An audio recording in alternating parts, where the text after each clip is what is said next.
We did a gauntlet with Blades Brown a while ago. You could tell the kid had like a very good natural talent. Mm-hmm. But watching his game actually come to fruition and him freaking be in the final playing with Scotty is nuts at 18 years old.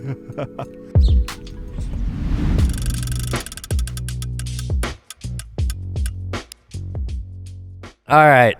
We're back with another podcast, guys. Welcome back to another good podcast.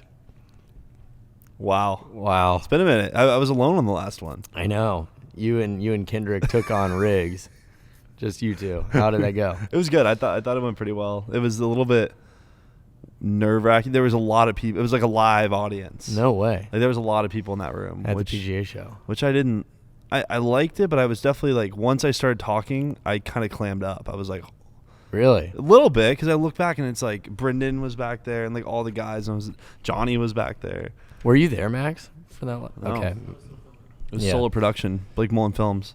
So I wasn't there. I had the flu. Also, for anybody who's watching this podcast, comment down below. I would like to know anybody else's experiences with this influenza type A flu, because it was terrible. It really was bad. Like, I think it was one of the worst sicknesses I had ever, maybe. But for the last 11 days, I did nothing but lay on the couch and watch movies and TV shows and literally do nothing. And you're still down bad. I mean, you're not fully. I'm not fully there. I haven't had a fever for about a week, but this like lingering cough and throat stuff, apparently it can last like over 6 weeks, which is just crazy. So I'm gonna be sounding like a little friggin'. Just apologies, my voice does not sound normal. I needed to get that out there real quick. How are the sniffles? Yeah, they might be at an all-time high today. So, Max, I might actually request you to mute my audio a few times. All right, well. I'm like trying to breathe. No, you sound great, man. You sound beautiful. Thanks. Well, first thing we got is kind of what's new in golf. We got a lot of LIV stuff happening, G. You got any, Brooks, obviously, starting the tour this week. Yeah, Cupcake.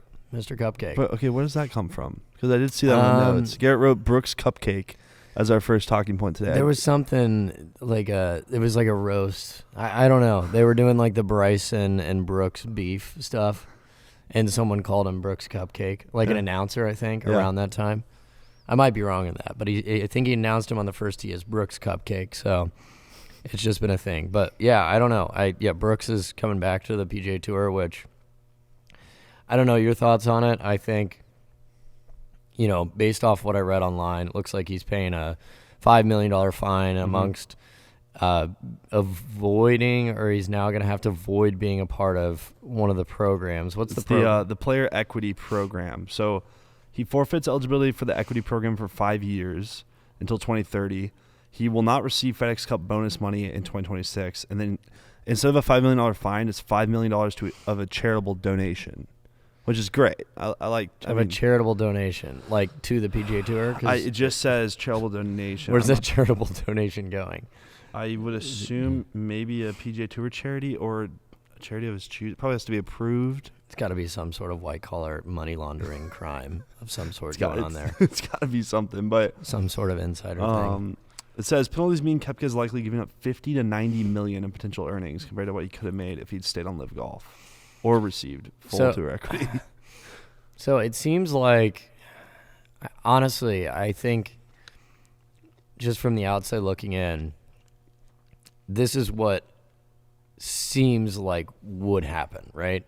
The people who went to LIV took their big check, which who can fully blame anybody for doing that? Like, they knew what they were going to potentially be jeopardizing, and that's legacy, Anybody who claimed that LIV Golf would ever have a quote-unquote legacy or have, like, history behind it there's just no way. Like, the game of golf is very established. It's been around for years and years and years. The PGA Tour, amongst other tours, Korn Ferry Tour, whatever. Like, they've been so established and there's so much history behind it. I think the guys that went to the LIV knew that, hey, we're going to take this bag and potentially jeopardize our legacy within the game. But, at the end of the day, like, they're going to go serve their contract or do their contract that they had, which was I feel like each one of them was around probably the 3-year, 5-year mark, right? Something like that. Yeah. And then they're going to want to come back. I mean, I feel like that was the inevitable. It was I mean, it made sense, and I don't know if there's like a proper side to be on. I mean, it's like politics. It's like you can't blame anyone for leaving. I don't have like a stern opinion on it necessarily. Like I understand both sides of it. Do you have like a stance that you have on it actually? Yeah, it's like I said, I don't think I blame any of the guys for leaving to go to LIV. Like I think anybody who does blame them for leaving might need to look in the mirror for a second, because if you set $200 million, $150 million on this table and said, hey, all you got to do is go play golf for a different league for a few years, it's going to be very hard to pass that down. Not to mention 3 days, way more lax, shorts. Like it's like everything. It's like vacation. I'm in no way supporting LIV though. I do want to say that. Like, I'm not sitting here and saying LIV is better than the PGA Tour or whatever. I'm just saying you can't really blame anybody for making the decision they made. I'm, for the most part, a purist of the game of golf, and I enjoy watching good golf in the PGA Tour. I'm not saying that LIV is, also terrible. I'm just saying, like, from a viewer's perspective, I would probably prefer to watch the 4-round competitive individual tournaments, 100%. Just personally. Yeah, I definitely agree with that. It's not the same. I mean, and I've also, what I think I was annoyed at, and I think a lot of people were, is like taking away guys that are in their prime, or like a walking Neiman, like somebody coming onto the scene that was going to be incredible, and then like you just don't see him in regular PGA Tour play, and you're not really following LIV. Like no one really that I know follows LIV that heavy. It's like it goes back to the history thing. I think for anyone to ever follow, quote unquote, follow LIV, there would have to be a world where it happens for years and years and years, and it develops like a core fan base that has actual history behind it. There is some sort of, at least being a golfer who wanted to be a pro one day, like thinking about the PGA Tour and thinking about all the work you have to put in to get there, and you have to go make cuts in order to make money. I'm not saying that's like the best thing ever, but there was just something, and always has been, in my opinion, something more enjoyable to watch with that, like on the PGA Tour, versus seeing all these guys go get this unrealistic millions, hundreds of millions of dollars, and knowing that they could show up every week at this LIV golf tournament and not really try if they wanted to, and not have to worry about making a cut, and knowing that they have all this money in their bank. So to me, it's like I wonder where their motivation lies, because you can also talk about the fact that with LIV, there's no world golf ranking points, to get into the world golf standings. Yeah. So what's the impact of a LIV tournament versus a PGA Tour tournament? Yeah. I mean, if you're a true just golfer, you want to play on the PGA Tour. I feel if you don't it's just a money thing. The only reason in my eyes anyone would go to LIV is just for the money. You're not going there for anything else. Yeah, and I think a lot of the guys were very honest when they initially went to the LIV. Like, I feel like, at least from what I saw, people were saying, yeah, I mean, let's call a spade a spade. I know Dustin Johnson said he's going to have more time to fish. Yeah. Totally fair. Bubby. Yeah, Bubby, yeah. But who could blame anyone for wanting to do that? You get more time with your family, you have all this money stashed away, and all you got to do is go play 3-round tournaments. I mean, I'd sign me up. Yeah. Yeah. I can't even be mad. I'm more talking from like a viewer's perspective, saying I think it is more enjoyable to watch the PGA Tour. So, in a roundabout way, I'm happy to see the LIV guys like trying to come back. Into the way back. So Patrick Reed also announced that he is leaving LIV, and I have some facts for that. So it says that he will play the DP World Tour this year. And then, so he recently won the Dubai Desert Classic, so he can kind of try to earn his way into the PGA Tour through the DP World Tour.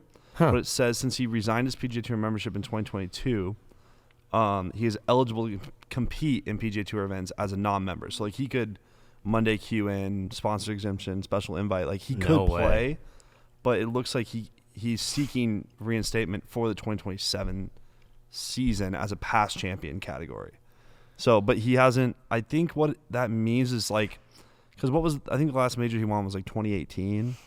So I don't think he has like the eligibility to just go play some events. He has to kind of earn his way back. Where Brooks Koepka does? Yes. Huh. Yeah, Patrick Reed won the 2018 Masters. So that was the last win on the PGA Tour. But it's interesting. Yeah. So he'll be on the DP, and then we also have some other stuff. I mean, obviously Wesley Bryan is a topic with LIV. That's a whole crazy thing. I don't have a ton of information on that I know, other than he's suspended from the PGA Tour. Yeah, he played in a couple of the LIV duels, which are essentially exhibition matches. And the PGA Tour suspended him because he was, I guess, competing for outside like money on a different... but it doesn't make any sense because at least from the outside looking in, I don't know a lot of the details either, other than the fact that he was playing on a couple of YouTube videos and now he's not eligible to play on the PGA Tour. Yeah. It's insane. That one didn't make any sense to me. No. It says so he I competed couldn't for get behind the PGA Tour there. $250,000 purse at LIV Miami, the duels. So the PGA Tour suspended Wesley Bryan after their participation, citing its policy that members competing in unauthorized events risk disciplinary action.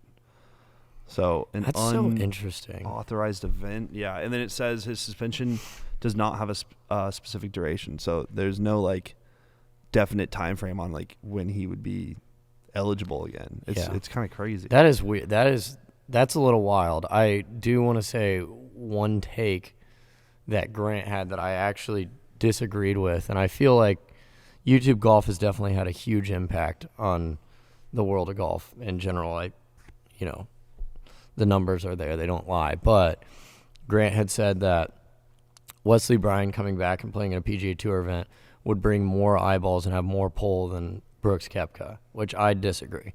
That's a take that I think that content creation is obviously great. It's one thing, but the impact that Brooks Koepka is going to have on coming back to the PGA Tour, I think we're going to see an influx of eyeballs that we haven't seen on a PGA Tour event in a long time. Mm-hmm. As of right now, as of filming this, Brooks Koepka tees off tomorrow at 11:10 a.m. Yep.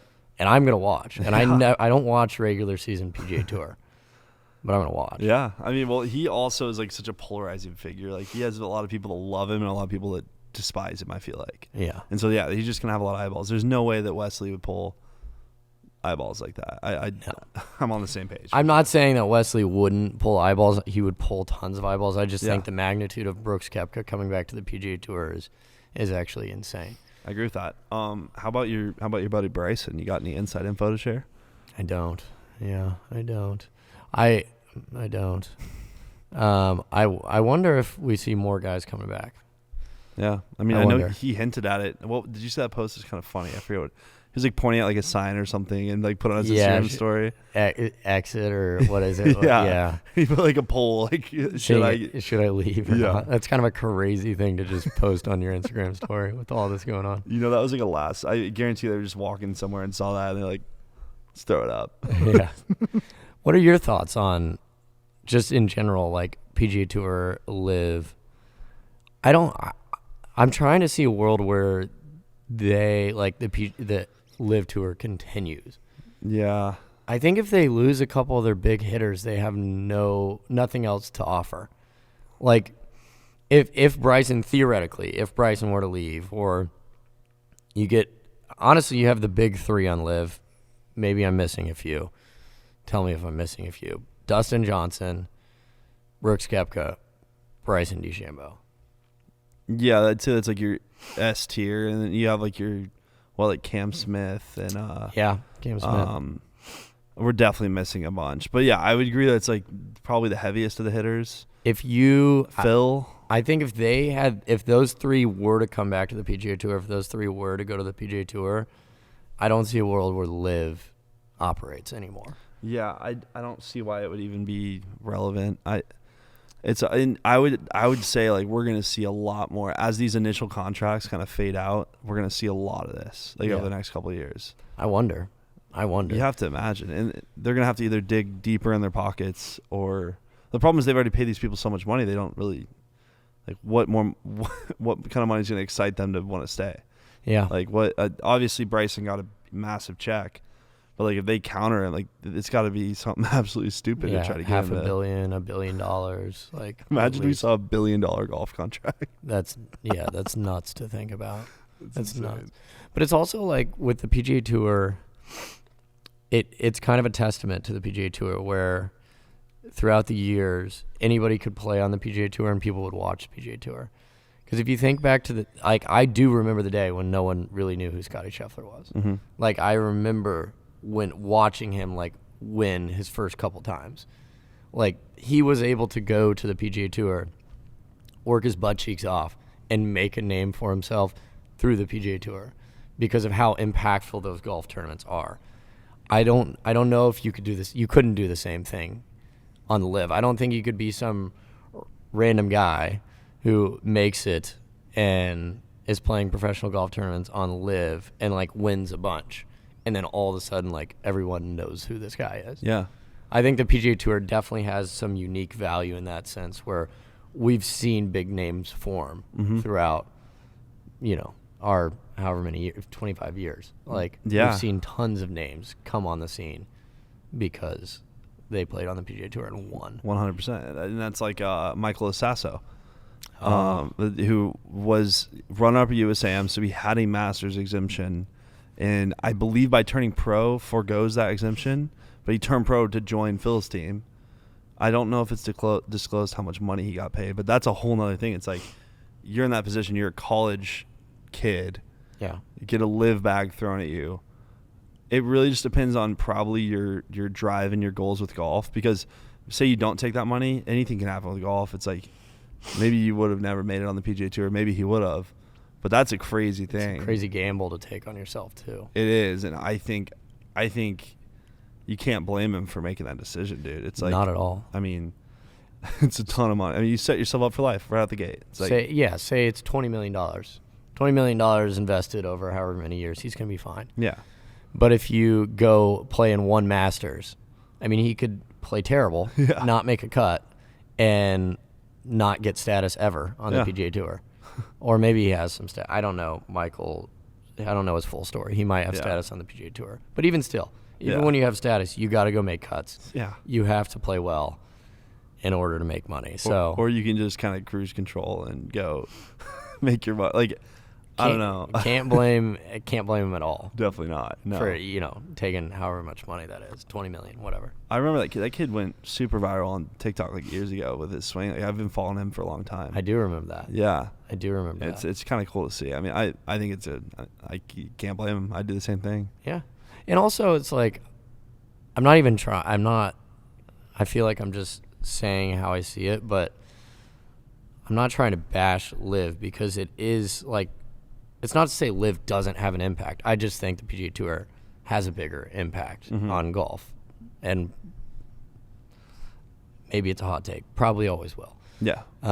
But it's still cool. Like, dude, if you're freaking coming out of college and going and playing on any tour for millions of dollars, that's freaking sick. Yeah. Just the fact that he even got that offer, that's awesome. Yeah, absolutely. I wish I was that good. Right? I mean... Yeah, I think it depends on, like I said earlier, like your legacy. Like, do you want to go try to win on the PGA Tour and be a PGA Tour legend, or you just want to like make sure you're set? Like, that had to have been a very hard decision for him. Yeah, I can't imagine. Well, and it seems like at this rate, he might be able to go for 3 years and then try the PGA Tour. Yeah, who knows? Exactly. We'll see how everything pans out with this Brooks Koepka stuff. Well, over on the PGA Tour, we had a crazy event, and Blades Brown, young gun, stud. I mean, that was absurd. Yeah, 18-year-old kid, insane. We've done some stuff with Blades. I'm sure you guys. I don't know if you guys haven't seen it. We did a gauntlet with Blades Brown a while ago, and you could tell the kid had like a very good natural talent. Mm-hmm. But watching his game actually come to fruition and him freaking be in the final playing with Scotty is nuts. At 18. At 18 years old.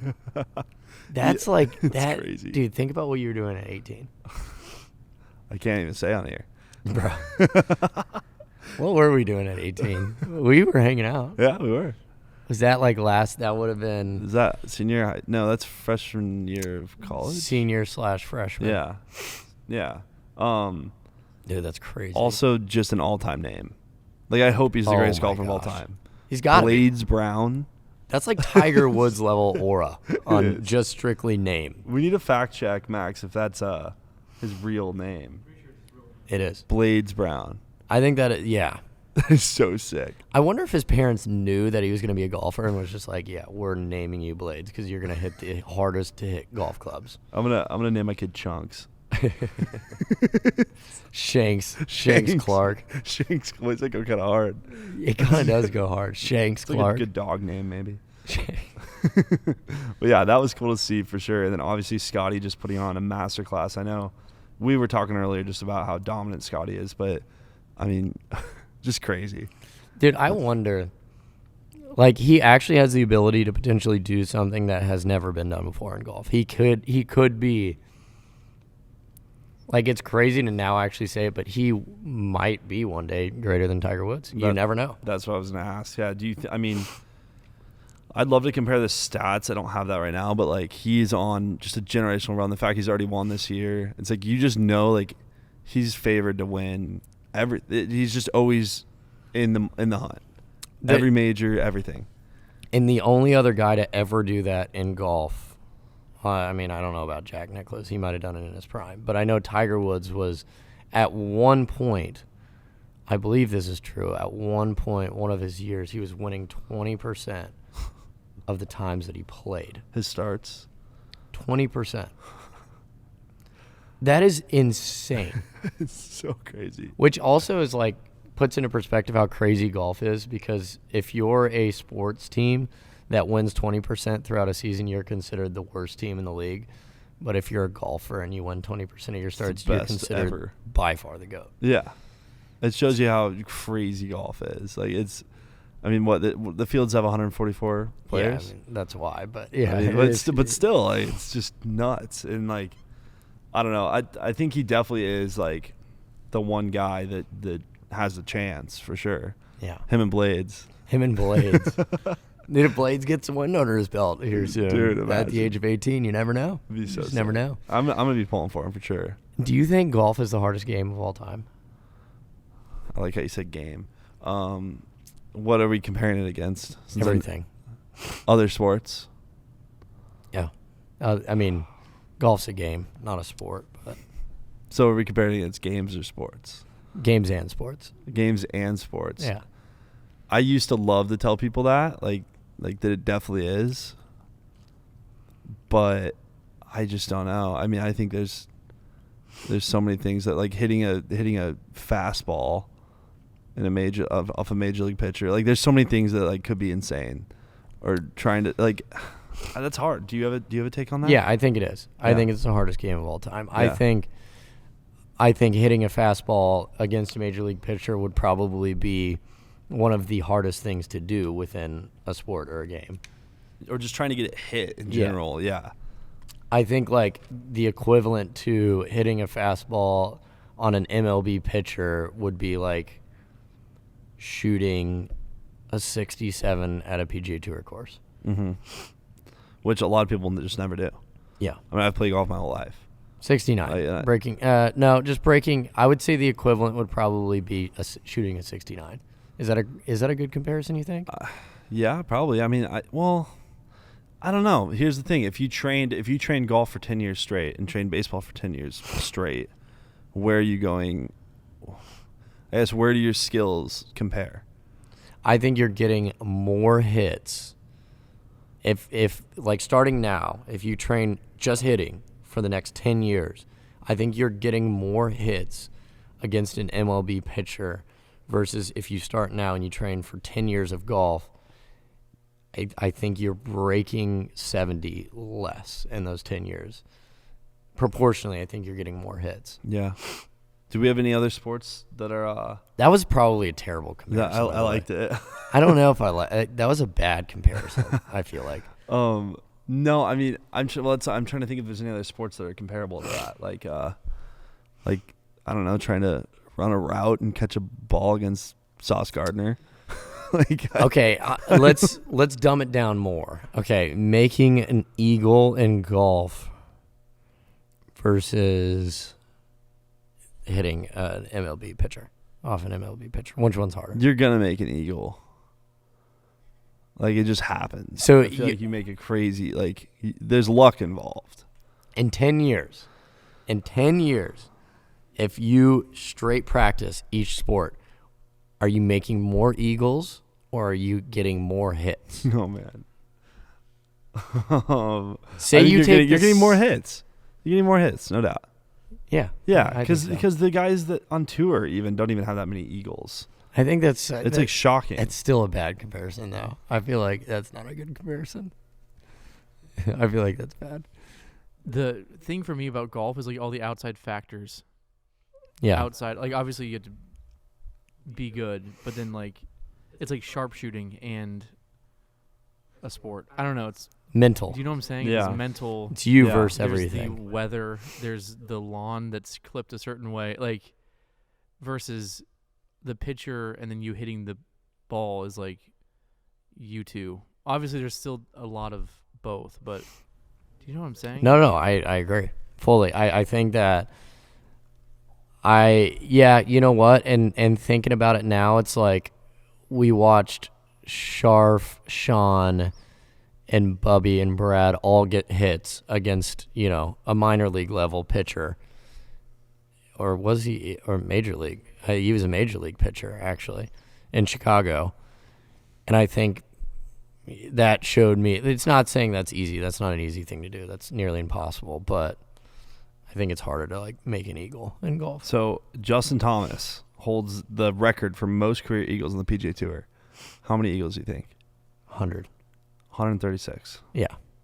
Yeah. Dude, golf is so freaking hard. It's so hard. I'm putting golf number one game and sport to play at the highest level. Yeah. That's what I'll say. Yeah. I would say it's the hardest to play at the highest level. There's also probably there's probably a lot less professional golfers than there are professional baseball players, like at the high level. Like, think about how Yeah. many people are in like the system for the MLB or the NFL versus like guys on the PGA Tour. Yeah. It's like it's harder to get to the top. Golf is gonna be one of the harder sports to like make it on the top tour. Yeah. I would agree. I don't know. What's the top tour? the PGA Tour? Also, like, I feel like comparing the amount of golfers, like pro golfers versus like team, like it's more like the quarterbacks or the pitchers Mhm. for a team or something. Yeah. Like versus, it's like only one thing. Yeah. because- You're just doing one. Yeah. Everyone's going for the same position. Yeah. Absolutely. Have we talked about golf being a sport / game on the podcast yet? I think I've mentioned it a couple times in the podcast, but go ahead. Go No, ahead. no. What do you think? Is it a game or a sport? I think it's a sport, man. But I know That's I know where you stand. So go ahead and let's hear it. No, I mean, I'm just honestly, I'm just gonna piss people off some more. It's kind of a fun topic to think about, but I think it's a game. I do. I don't think it's a sport. Yeah. Yeah, I know. I don't think And- golf's a sport. I think it's a game. The question then is what classifies as a sport? I think I mean, I've said this take probably 4 times now online, but you go back to freaking the Roman Empire days when they're in the Colosseum and they're fighting. It's like you are clearly going head to head against somebody. Doesn't mean you have to be freaking battling it out to the death necessarily, but football, you're going head to head against somebody. Soccer, you're going head to head. Boxing, head to head. Contact, athleticism, sport. That is sport to me. That is like the definition of sport. Chess, game. Yes. You're not physical with somebody. Ping pong, game. Also not physical with somebody. Sure, you're using your wrist. That's awesome. Pool, game. Something you can play at a bar. Get drunk with your friends. You get and drunk play. playing golf. You can get drunk playing Yeah. golf and play at the highest level. If you're John Daly, smack 5, 6, 7 hot dogs and a round of golf and still play and be considered elite and at the highest level. Yeah. I don't think with sport you can do that. I don't think you're not supposed to be able to eat a pizza or 3 hot dogs and drink 6 beers and shoot a really good round. if that's considered a sport. You're not going to go play an NBA basketball game and hammer a couple hot dogs and Crush drink a some beer beers, yeah. and put up 23 points. That's my take. Yeah, I mean, I'm not saying this against you. I'm just more so saying Google says, my friend Google, a sport is generally defined as an organized competitive activity requiring physical exertion, skill, and specialized training, typically governed by a set of rules. So, like, physical exertion, It's what you define that as. I guess. that's the only one that is like iffy. And like, I do think golf at the high level is much more physical. Like, these guys are taking care of their bodies like crazy. They're training, like Bryson showed that. Like, but do you need to do that? No. Like, there's plenty of guys that don't do that still can get to that high level. Yeah. But yeah, it's an iffy subject.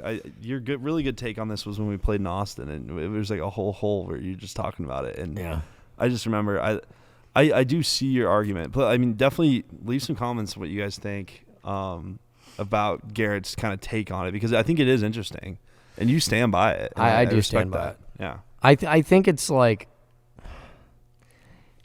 so. It's like right on the line. It is the one sport/game that I think is like so hard to actually define, because golf is not like any other. Like, if you ask me if ping pong is a sport, I'm going to say no, even at the highest level, even though those guys are freaking sweating their Marty Supreme. Yeah, it's a great movie. They're sweating like crazy getting into it, but I don't know. I'm going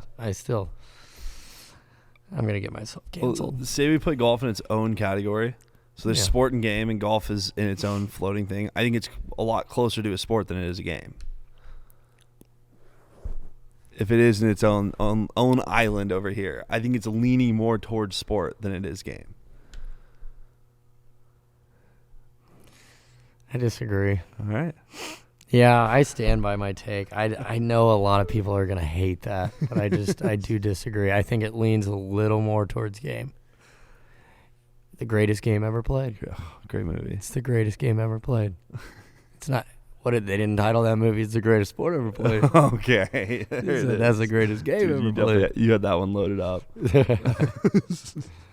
Well, so I want to introduce I know we've kind of bounced around with like rapid fire in the past. Yeah, we have. Garrett and I are still figuring out how we want to do this, but I kind of like the rapid fire where maybe we both answer. I love that. You good with that? Yeah. Okay. I'm so good with that. Well, let's hop in. I think I have around like 8 to 10 questions. Did we get these questions from our friend Google as well? These questions were his distant cousin, ChatGPT. Oh. But with a personal touch. Yeah, they're related. Yeah, exactly. Sure.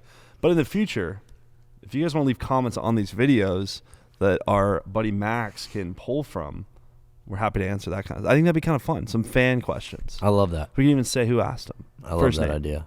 Yeah, we won't expose you. First and middle last name. Yeah. And your address, social, date of birth, and social security. All 7 digits. Is there 7 digits in it? What's yours? Here we go. Wow, you started 9. Wow. I wonder if someone could read my mind and they just have my social because of that. Were you mouthing it? Dude, that's a crazy thing to think about. Like, one day, where this freaking AI stuff could go. AI is scary. You know who we need to get, who I've been like obsessed with on the podcast, is Oz, the freaking magician guy. Or I don't know if I don't want to say he's a magician. I don't know what he is, but his stuff is insane. Oz. And he, Oz Peterman? And What is it? Perlman. Oz Perlman. He DM'd Good wanting to do a collab. And he just reads people's security off their brain. He does like the craziest stuff. I'll show you after the podcast. But he DM'd Good and wanted to do something, and that'd be such a cool podcast to have him on. And then just tell everybody our social security Just numbers. like do crazy tricks with us. He has some insane clips. Like I'll show you him after the pod. He's unbelievable. He's DM'd Good wanting to do something before. I'm so down. And I think that'd be a really cool podcast, guys. I know John's so down for that. He loves his magicians. Wow. That's beautiful. Look at that. All right, well, let's hop right in. Rapid fire, Garrett. First off, would you rather have a LIV contract or win a major championship? Win a major championship. Really? Yeah. What about you? I mean, I guess I didn't really put how much the LIV contract is. Yeah, what's the LIV contract? $50 million. Win a major championship. Really? Yeah. I'm taking LIV all day. Well, let's think about this logically. Okay. This is how I'm thinking about it. Okay. If you win a major championship, you get to play in that major championship for the rest of your life. I know for the Masters. Let's say can we define it's the Masters? And you get to go to yeah. So you can play the Masters every year for the rest of your life if you win that. Now, when you win the Masters, you win a few $1 million, whatever. How much is it? 3-4 million? Let's pull it up. I would then take that Masters win and capitalize as much as physically possible through social media from that win. Okay. To leverage sponsorships and And try to make more 50 million. growth on social media. My whole goal would just knowing the whole goal would be to make $50 million to hit both, yeah. through winning the major. That would be my goal. You win $4.2 million from the Masters. I think if you went about it the correct way, over the span of 10 years from winning the Masters, you could make more than $50 million. Wow. If you went about it the right way. I like the way you looked into that. Yeah. For me, I would rather just take $50 million and screw off. It sounds fun. It sounds. We killed him. That's funny. Yeah, no, I would definitely take the $50 million. All right, this is kind of a good one. So, is YouTube golf already bigger for the game of golf than the PGA Tour? No. No? No. Okay. What do you think? No, I don't think so either. Yeah. I just spit that one out. Yeah. Wanted to maybe try to get a clip out of you or something. No, it's not. There's your clip. Okay. Who's going to become the next face of golf, or who is the current face of golf? Scotty Scheffler. And you think he'll continue to be? I don't see a world where he's not in the next few years. Yeah. At least for the next 3 to 5 years, I would agree with that. After that, Blades Brown for sure. Yeah. Yeah.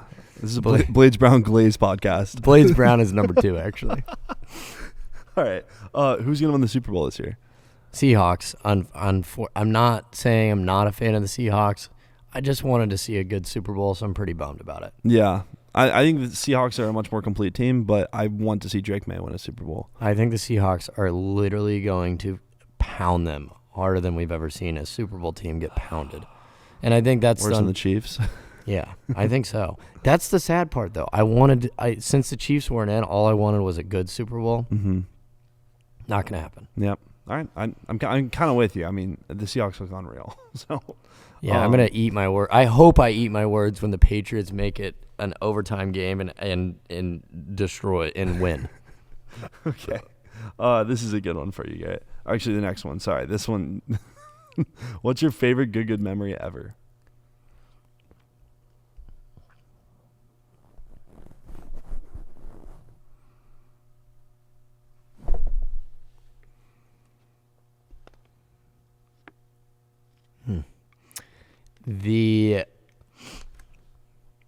There's a photo in a jet stream from right after we moved down to Texas. We went to this place called Haywire, and we all sat in this jet stream, and we drank Moscow Mules in celebration of starting Good.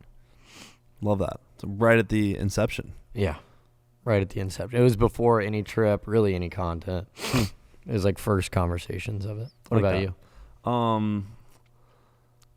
I really liked Survivor. Oh, that was so fun. That was my first actual big good trip. And was able in it to the end with you, which was kind of fun. That was fun. But I think the Pebble Beach road trip was the coolest experience, and that's the one right now that I'd look back on for sure is experiencing all of California and doing that. Yeah. I'm glad you enjoyed it. Great. Thank you. Yeah, man. This was the one I was laughing at. What's the worst shot you hit on camera? Well, I know you know the answer that you think I'm going to say. Just trying to be different at this point. Run the clip. Yeah. Oh, my God. You got anything else? No, that's it. Just the clip. Yeah. We'll show the clip there. What about you? So me, it's not necessarily a really bad shot, but it was that shot I hit number 1 in Hawaii when the tree fell down. Yeah. I like pulled it a little bit left to the green and just like literally a branch that could have killed like all of us. Bro unleashed Thor's hammer Johnson on that tree. Like I don't even know what happened. Like it was like a fluke moment where like the tree just collapsed. That's crazy. It was a massive branch. That was insane. It could have killed. Like if someone was standing on it, they're dead. Something about dead. you and trees falling over. Dude. You recently had another one happen, kind of. What was that? I don't know. I swear you did. What? Maybe I actually dreamed about that. You dreamed of me like crashing into a tree or something. I don't know. But yeah, that shot was insane. Run that clip for sure. Yeah, that was a good one. It was just it was so random, but yeah, that was crazy. All right, who from Good do you think would survive the longest on a deserted island? You know, I think this is contrary to popular opinion, but I think Steve. Mm-hmm. Yeah, I think Steve. Steve and I used to do a bunch of, we were so nerdy, bro. Back in the homeschool days, we used to do a bunch of the survival stuff and building forts and stuff. And he had this blowgun that he would like he was really good at blowing this thing. Like insane. Yeah. Yeah. Like you've never seen before. I think he would do well. You think you'd build a blowgun and just start I don't using it know. on things? I don't know. But I think Steve yeah. I mean, yeah, he would do well. I'm definitely with you. Are you the on guy? Steve He's too? also like he's good being alone. Like he would thrive. You know who, if we're going like past and current, I think Micah Morris would survive the longest. If you put Micah and Steve on a side of an island and they didn't know each other were there, you left them for 10 years. Yeah. Who's coming out on top? Oh, Micah. I mean, Micah. But the blowgun. I would allow Micah to I would put money on the fact if you left Mike on an island, he would survive until he's at least 75. Wow. He could if he wanted to. Wow. I believe that. I like that. That's a good one. All right, what is your favorite movie ever? Interstellar. Interstellar. Dude, I need to rewatch that. So good. We should watch that soon. So down. Mine's Inglourious Bastards. Oh. I'm down to rewatch that one too. Awesome movie. Yeah, just peak. All right, final question. Who's your favorite YouTuber? Anything. I liked this game. Pretty good, right? This game was good. Yeah.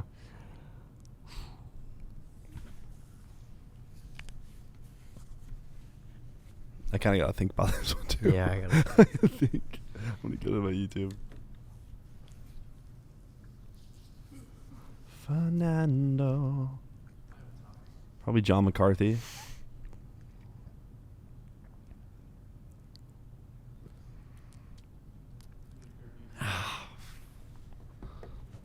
Do you want me to go? Yeah, you go. Mine is Nico Leonard. It really is. His content is the funniest thing to me. I don't think I've missed an upload from him in like 3 years. I love that idea. Shout out Nico. Give me this watch. Legend. I hate to say it, dude. I don't really have anybody. Who are you watching right now? Who's number one in the Arsenal right now? I don't watch YouTubers. I just watch like random old sports highlights and stuff that pops up. And like maybe some gambling content on YouTube. Okay. Bluff. Say Bluff. Because that would be like the only recognizable YouTuber face that I know right now. Vegas Matt's up there too. I don't watch his stuff anymore. I used to love his stuff, dude. Yeah. I used to like it too, but no, I watch Cabrizi. Who's that? Yeah, I don't know. Cabrizi. Trust me. Yeah. Cabrizi. He makes unreal gambling YouTube videos. Oh, okay. Gambler. Yeah. Okay. No, but like he uploads every 2 weeks. Yeah. I don't know why I didn't think of this. And he's the only YouTuber that I genuinely watch every video because he uploads every couple weeks and is like editing and everything. It's like actually high quality. Well, I'm going to go Cabrizi. Yeah, who you got? Marquez Brownlee, Veritasium. Anyone? Do you watch Veritasium? Mm-mm. Taffy? Veritasium. It's No. a science channel. That's sick. Corridor. No. Casey Neistat is just legendary. Neistat. So. How about Smarter Every Day? Smarter Every Day is like Veritasium. Does Okay. Neistat still upload? No, but he's just like it was legendary for Yeah. for my generation. Smarter Every Day was great, and I He's like still Mark around. Rober too. Yeah. He's cool. Yeah. All right. Well, that's gonna kind of wrap up our segment. G, you want to talk about a couple guests we got coming on? Yeah, we got the Good Girls coming on the podcast. So we're going to just say hi to them for a little bit. Kind of touch base, talk about their content, how they got there, and how they got here, and their plans for their future. Just because I don't think we haven't done like a full interview with them. So it'll be nice to kind of sit down and have a chat. Let's do it.